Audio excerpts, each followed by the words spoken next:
Hi, and welcome to this special edition of Roundtable. Tonight, we're going to be talking about Derby. My name is Angelique Manette, and I'm the Ishkote District Roundtable Commissioner, and my partner is... Hi, I'm Esmeralda Bonk, and I am the Roundtable Commissioner for Wapilanaswa. So a lot of you right now are really struggling in your PACs with how to run virtual events. So we have Dave Rigoni and Keith Tirka here from PAC. What's your PAC number? 270. 270 out of Frankfurt. And they're going to tell us all about their virtual derby that they ran quite successfully. Go ahead, you have the floor. Excellent. Well, thanks first of all for having us out today on the roundtable. We appreciate the invite and to get to talk a little bit about how everything went for us and our experiences then as well. So we don't have anything in regards to formal presentation, but we can just kind of talk high level of how we put everything out there, how we did all the scheduling.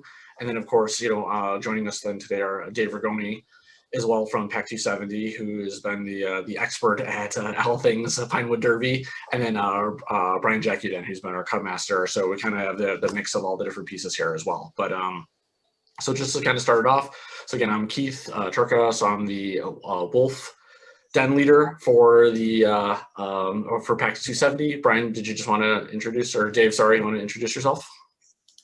Yeah, I'm Dave Rigoni. I'm the Weebelo 2 Den leader for PAC 270, and I've been involved in the Pinewood Derby. This is my 5th year now. So thanks for having me. I'm the Cub Master, but you can take me off of the main screen because I didn't do anything. I just ran cars back and forth. The only smart thing I did was have these guys do all their work, and kudos, guys. Thanks, Brian. Excellent. So in regards back to the planning and such like that, so the way this would be my 2nd year in the Pinewood Derby, and again, as Dave said, he's been the master of ceremonies on one of these. We just did it a little bit differently, obviously knowing full well that this was going to be a pandemic year and things would have to be done virtually, right? So it was all a focus on how can we change the program slightly, or actually quite a bit, to accommodate for everything to be remote, and then also make it very safe then for everyone as well, whether it come to check-in, to the day of the race, and just how we can get people together to do all the different facets when it comes around to Derby. So just kind of starting off 6 to 8 weeks prior to race day, that was Dave brought all the whole group together, and it was to verify that we had some of the resources available, start going through forming the committee and revising and reviewing any of the rules then changes, and going through software, make sure the computer is ready. And Dave, were there any particular rules or anything like that you just wanted to throw out that were particular, at least in this virtual environment? No, I mean, there wasn't really anything different from any of the past years that we had to make adjustments for that, other than and I'm sure you're going to touch on how we had to kind of modify the check-in process. Yep. Yeah, so. Excellent. So some of the things that came through, and Dave exactly alluded to it, and these were some of the big changes that we started to implement that definitely had really positive impact, were again, making sure the rules were finalized and such like that. But then one thing we did is that we allowed these weigh-ins about the week before the race happened. And I believe both Dave and Brian were gracious enough to host them in their garage and in the cold. So again, we can be socially distanced from everyone too as well. But it allowed anyone from the PAC to bring their cars in, have them weighed, just kind of get that first round inspection on them with the official scales that we would use later on. And again, just to be able to come in and do that check. So that was about a week before. And I think Dave, you hosted twice. And then I think Brian once. So it was a Friday, Saturday, Friday, several hour window on each day. And again, that just allowed the people start to check in, keep that social distance aspect of it as well. Along with that then too, it was decided ahead of time that the check-in process, which was normally always done the morning of the Pinewood Derby, so usually that Saturday morning, the check-in would actually be a Friday evening beforehand, so from a 5 to 8 p.m. And again, trying to make sure that we were being socially distant from everyone and keeping it safe. It was basically a roll-up check-in. So I think Brian led that effort out in the parking lot, which are basically family members, scouts and their families could drive up. They could hand the car through the window. Brian and a bunch of other volunteers that we had would take the car, weigh it right there in front of you, do the roller tests and everything, make sure that everything checked out. If it did, at that point, they would label and accept the car and bring it into the facility then. If it didn't, at that time, they gave it back to the participants, let them know what the deficiency was so they could actually go back and correct it and still bring it back in time to still check in with the race. And so that was a very successful process of getting people to keep on rolling in, and the check-in was completed then all ahead of time. Dave or Brian, any comments you guys like to throw on that whole check-in? I know this is different for you guys too as well, but it seemed to be very successful on that part. Yeah, I do think it was good, and Dave was in there working the computer while I was freezing my butt off. So again, I selected smart people because they made me go freeze. But I thought it worked out real well. Everybody was able to stay safe and stay in their car, and that gave Dave an opportunity to get all the software, whatever checkouts you do with the software and the timing, and start inputting the car numbers and names for the tracking purposes for the heats the next day. Which normally that's always the big lag is. How long is it going to take to get all the information in, verify that it's in properly before we could start the races? And man, did it make the next day run way, way, way smoother. I was going to say along that line, and that's exactly right, Brian. So all the testing we were able to do that Friday night then absolutely helped on it of getting everything aligned. Like you said, Dave was able to do several races in there. And then the other piece of it then too is we're also able to start testing the Zoom with our own webinar, and we'll get into a little bit of how we did the Zoom too as well, and how that all got to sync together. I know that's an aspect of how to do this virtually, but we were able to bring up a webinar environment and start setting up the cameras, and I can talk about that in just a second, but I wanted to make sure we caught all that. But I think all the check-in was a key part of it because Dave was able to get all of that stuff in that night before. And then the other piece I'll just throw in there, and sorry, Brian, it looks like you were going to say something. I didn't mean to catch up. The only thing I was going to say is the unpreparedness that I had was flashlights. It got dark. We didn't have sufficient lighting, and that's looking back, I wish we brought a couple floodlights on the poles that people put in their garages just to keep everything lit, because we were going between while our fingers are falling off, iPhone lights. And I had my flashlight that you stole in your car 6 years ago that, the batteries ran out. We made it work, but that's when, of all the things that we stacked our cars full of, how did we forget a flashlight? Right. So, that and a lot more, the hot hands and stuff like that. We definitely need more for the crew that was outside. So next year we'll supply plenty of those. The high ends. And then the other piece that happened, let's say even before we get into the Zoom aspect, and I'll let Dave dive into this because he was doing it with his wife Maura then too as well, leading it, is Dave was taking photos of all the cars too as well as they were all checked in, so we can actually do a vote for the fan favorites, right? And Dave, I'll kind of let you talk about how that process and how you did that voting, which was also an awesome process. Yeah, so we used what was it, Google? I can't remember. So one of the Google tools in order to launch a voting site. And the way we did it is, as the cars were being checked in and registered on Friday night, I was taking pictures of them with my iPhone, and they were uploading. We were using Amazon Photos, and so they were automatically uploading.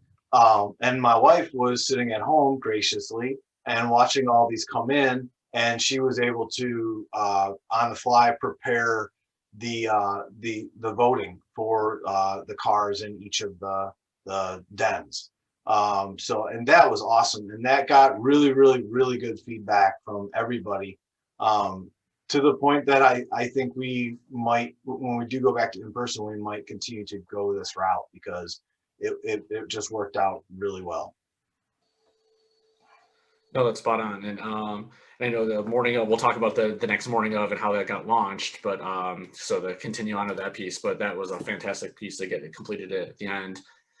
And then just kind of tapering back to the Zoom piece of that as well for that evening. So again, it was decided ahead of time that we would use Zoom for this. We would use the webinar format, which was intentional. Just we didn't want to use the traditional Zoom meeting option, just so there wasn't a chance of people popping in audio, video, anybody trying to take control of the screen and do a shared participant.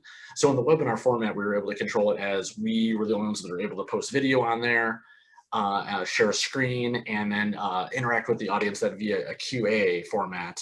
So that evening then, we had planned on already of having 2 cameras online. One camera being at the start of the race, where the gentlemen are loading up the tracks. At the end of the race, so everyone can kind of see the finish line as they went through. And then Dave with the application, obviously he keeps it all the live stats and all the racing scores and times. That was, he had that on screen in the facility, but we were also able to share that as a screen. So that would be the third of 3 screens. And then the fourth screen that we had talked about, but then we ended up not using it as a screen, was a gentleman, Andy, for at least our club, was our race MC, and he did a fantastic job. And so what we did is we just brought him as an audio channel. He used his cell phone to walk around, and that's why we tested it that night.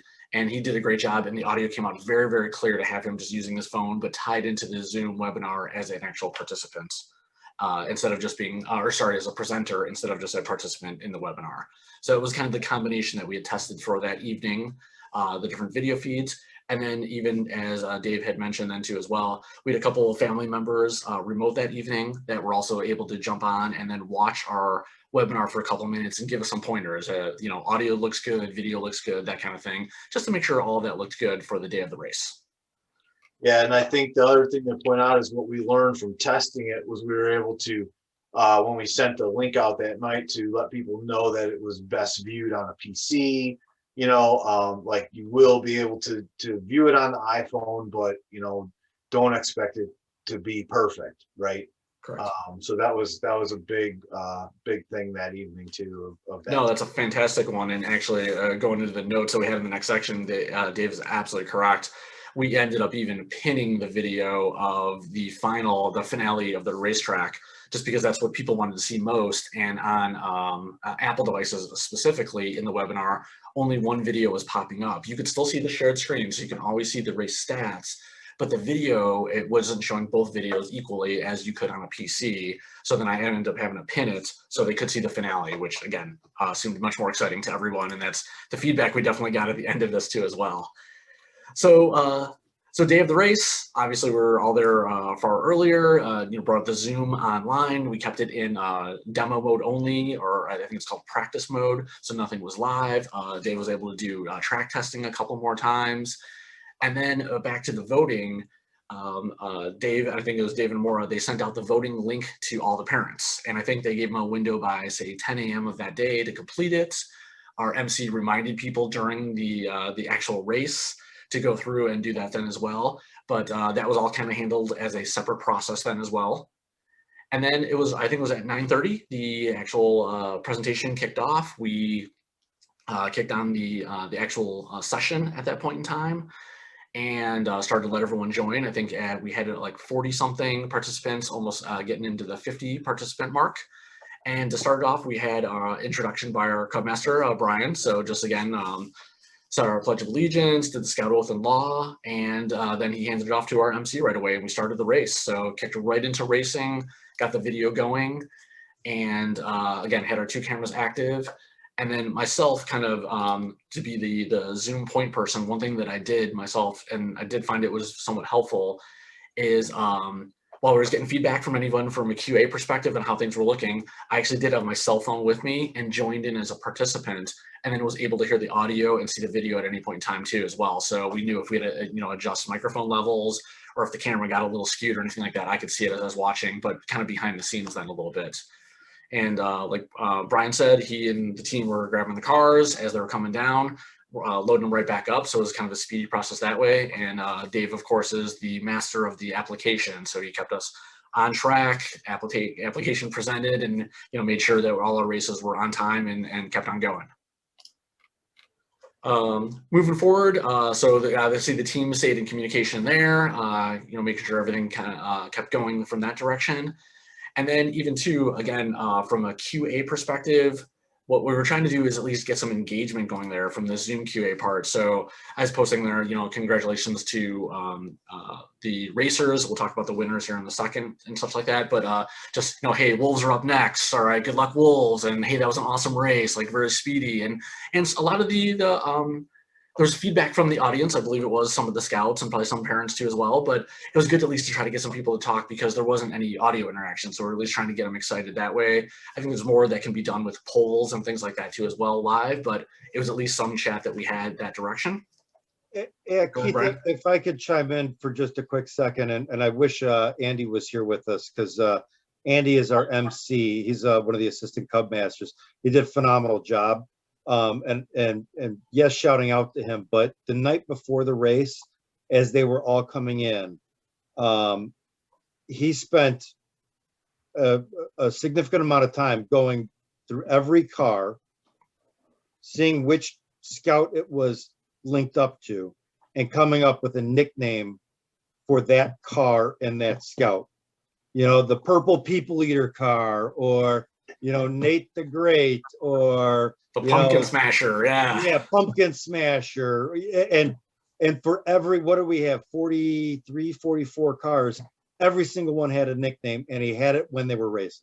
Yeah, it was very, very impressive. And does anybody need to do that? No, but that 45 minutes or whatever it was that Andy took to run through everything, and I remember the morning of, he dropped the list with all the nicknames in between the car door and the seat, and he came in thinking he had lost all that work that he put in the night before. But it made a world of difference to those kids. Even though it was made up, and Andy might not know his son's a Weebelow in AOL, right? And is he going to know all the Tigers? No, not necessarily. Right. Especially in a COVID year, right? But that little extra effort of even maybe innocuous or inane nicknames made a heck of a difference. So yeah, he did such a good job that, like Brian said, that Andy's in his last year of Cub Scouts, that we've already asked him to come back again next year to do it again. So. And a lot of the commentary around that was that we even got some of the feedback is that everyone was able to hear him so clearly, and they're like, he does a great job, and he does the the racing voice. He gets really into it, and we get a lot of comments onto that part then too as well. So so he does a fantastic job. And then just leading into what I want to talk about is, so at the end of each Den's heat, he would announce the winners, as the application does pin them up, and again, a lot of engagement from him. He's really like going over the top on the pronunciation of his letters and such like that. But the kids seem to really love that then too as well, and they get really excited then too. As Mr. Hunt was announcing their names and such like that too as well. So I think there was a lot of heavy focus on Andy trying to be that star of the show, because that was our point of engagement really with the crew out there. And he certainly didn't, I don't think he did this knowingly, but as he did this with the nicknames and the voice, think about when you schedule a campfire, be it for Cub Scouts or Boy Scouts, and you've got the different theories of, okay, you go from a song to a skit, and you raise the level and you drop it down towards the end. And of course, it's interjected with those walk-ons of, I always forget the name of it. I call them the walk-ons, oh my God, it's all around me. It's all around me. What is it? My belt, right? The goofy things. He would interject in those, middle spots, the goofy dad jokes, scout jokes, while Dave was switching over from den to den. He's got, his, little, what does a snowman call his kids? Children, it's goofy things like that. And it was fantastic. So, Andy, if your ears are ringing, it's because we're talking about you right now. Well, and that's where it's so important, again, is just as you're mentioning, and Brian then too as well, that was that point of engagement, right? Because all of the rest of us are passive in some way, just doing the video piece, making sure everything's running on time, but that was the point of engagement. So that was such an important part. And I think again, to Brian's point, in our feedback loop, that's what we got a lot of positive feedback on too as well, just him doing that. And like you said, the names and everything were a big part of it. Calling out those Den awards right after it. And then even too, back to Dave's piece, and we talked about that, the fan favorite awards. What was nice about then about doing it digital and having that 10 o'clock hard stop time then as well, is that we were able to get the results from that. So then even too, everything was able to be tabulated, and then Andy was even able to make that announcement during our live stream. So nothing was left a chance of like, hey, we'll get back to you on the winners for this. During our live stream, everything was closed out properly then at that point in time too. So we're able to wrap it up. So if I remember correctly, I was just kind of looking through my notes. I think we ended up starting around 9:30. It did end up going till a little after 11 o'clock. I want to say it was like 11:20 or 11:30, I believe still, by the time all the races were done and the finals and everything were done on that part, if I had it correctly. So it still went for quite a bit of time to kind of keep everyone engaged and such too as well. And then we just have some kind of feedback comments then too on that of like the feedback from the end of it. But anything either one of you gentlemen want to kind of add through at least the program side of things? It was faster than we've ever done it. I mean, it was amazing. It's sad that the kids didn't get to be next to each other where, you know, I can't remember, Dave, maybe you've done more Pinewood Derbies than I have, but have you ever seen a Pinewood Derby where you didn't have to shove kids back from the tape that we put around the track area? Right. We were talking about that before the meeting started, and yeah, you're right about that. That was strange, you know, not having anyone there. So we definitely missed that for sure. But you know, it's sad that we didn't get to do it, but it was amazing with how quickly and efficiently went. And I'm impressed that we kept their attention. I thought it was great. And yeah, there were a lot of really positive comments from that. Yeah, no, I think you guys hit it right there. So in some of the feedback that we got, definitely there were a lot of positive comments, a lot of, so after it was done, sorry, I should wrap up that we had all the den leaders take the cars, any of the associated trophies home with them to hand out back to the scouts. And in the process, with myself being a Wolf den leader then too as well, a lot of the families that came up, you know, of course, always ask the question of, hey, what were your feedback? You know, how did it go on everything? And again, a lot of the comments were, you know, everyone's on the couch, everyone's watching, the kids are so excited, everyone's yelling and cheering on, which is great to hear. It's like Brian had mentioned, it's unfortunately not the camaraderie of everyone together, but it sounds like that individualized piece with at least the families was they're still cheering on.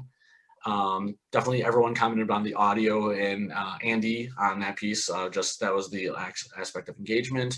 The voting, everyone thought the voting went very, very well. So that I think made it again easier for people. A lot of good comments even on check-in, because even too on my previous year of doing the Pinewood Derby, it was the check-in process. You know, we did have the line coming in, everyone's coming in. I know there's always that feeling of a little bit of nervousness. I know Dave is trying to furiously type everything in. We're trying to get all the cars aligned, where I think it was felt much more organized. And I think even some of the parents even kind of mentioned that, you know, they're not waiting in line either then too as well. Everyone knew Saturday morning, those cars were good and they're ready to race. And then from a Zoom perspective, some of the commentary I got was definitely, I know again, I talked about the two camera angles, thought it'd be kind of cool to have those two different sides of it. But most people were like, hey, that one, the angle of, you know, people putting the cars on there ready to do the track, no one really wanted to watch that one too much. They all wanted to see the finish line. So even too, from a complexity standpoint, you know, hey, maybe there is another camera angle or something we can do. But I think people are just excited about the finale and seeing those scores posted, right? The race times posted. So just keeping it a little more simple, I think definitely worked out to the advantage. And then whatever other ways to get engagement. Like I said, we used that QA tool, but you know, if there's other creative ways to keep people engaged on that part. But like I said, on the overall, people were very, very excited about it. I think a lot of positive feedback on it. I think some people are disappointed they couldn't be there in person, as I think we all are with COVID. But again, at least it made it through, and it was a great engagement overall then too as well. Like I said, a lot of QA commentary and a lot of feedback after the event was over. So so that was kind of the event in a nutshell. Again, if you gentlemen want to wrap up on any other comments, and then we're also open to questions or anything like that about from you know, technical side or process side. Yeah, I don't have anything else to add. I mean, it was a great event, and we pulled it off, but we definitely put preparation into it. So, I think that's maybe one of the key things for people to understand is that we did not just show up there Friday night and start everything. I mean, Keith and I did a test Zoom like two weeks before, I believe. 2 weeks before, you're right, Dave. Those of you guys and gals out there that are running the software, that started with me about 6 weeks in advance, just to make sure that the software is ready to go. And then you're hoping and praying when you show up that timing system is going to connect. So even Keith and I found out the hard way. I upgraded the software, and then the USB to serial adapter that we used last year was not compatible with the upgraded software. So luckily we had a backup. So just little things like that. The main point though is the preparation. We just didn't show up and just think this was all going to come together. No, I think you're spot on, Dave. And I think everyone kind of knew their assignments going into not only the test day or the day before, but then especially that day of go live. Everyone kind of knew what they were there for, and it definitely ran like clockwork quite well. So. Yeah, and again, I think you guys both of you, Keith and Dave, did a phenomenal job, and I give myself a pat on the back for letting you guys do it. I'd also say that, Dave's been doing this for a while with the computer and the software and everything. And I think over the last few years, we've put together a nice little team where, not that you guys on the Zoom know, but, Ron starts putting everything together. And now Ron is in his third year putting it together, where he just, it's like the IT guy from Saturday Night Live. Move, I got it covered, right? And it just gets done. So I think you guys did a great job. I think kudos also go out to the crew that we've had, and that has made Dave able to focus on his job rather than trying to type stuff in and tell us, no, that screw goes over here. No, you got to turn it the other way, that kind of stuff. And so I'm just delighted that I got such a great team. You guys sound like you have it figured out. Awesome job. Awesome teamwork. I just want to take a minute. Do any of our guests have any questions or comments or concerns? Okay. Well, I do wanted to ask, because I know this will probably come in the chat later down or contacting of us. Is there a possibility of you sharing like your general timeline from start to finish? You started saying something along the lines of 6 weeks ahead of time. We started doing, A, B, and C, just to kind of help a lot of these units that are wanting to do this virtual thing. I'm like, they need a starting point, but if you can possibly share that timeline with us, that would, I think, be very helpful with some of the other units. Not necessarily that you have to use these formats, but just say 6 weeks out, check this, 4 weeks out, until, race day. I think that would be an incredible tool for us to be able to share with our other units that probably will come down later on. Is that something possible to do?